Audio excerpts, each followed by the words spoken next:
The first thing I do when I arrive at the location is to introduce myself to the manager and ask if the dishes are ready. Otherwise, together we can choose them from the menu. At this point, I look for the best angle where to shoot, and I start to prepare my set.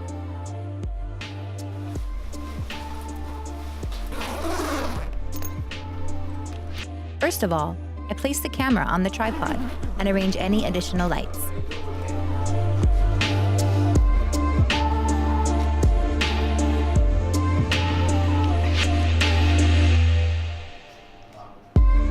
To finish the composition, I always wait for the first plate to come, so as to see how the light falls on the scene.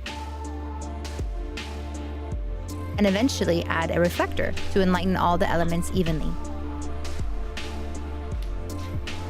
It is very important to avoid any clear-cut shadows and disturbing glares. In order to harmonize and complete the composition, I usually add a few more elements. As a good habit, I always bring along an emergency kit with props such as cutting boards, cutlery, and napkins, in case none would be available at the restaurant. The next step is to adjust the shutter aperture, which should never be lower than 5.0. This way, I'll get a shallow depth of field with a crisp effect on the dish. Then comes the self-timer set on 3 seconds in order to avoid the motion blur. At last but not least, I adjust the white balance to prevent the color temperature from changing between one plate and another.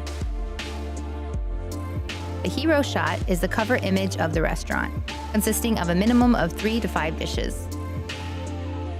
To compose it, I start placing the most important element at the center of the scene, around which I add the other selected dishes one by one, obtaining a well-balanced result, avoiding a too symmetrical composition. Any negative spaces can be filled with various props such as small bowls with sauces, some cutlery, and so on.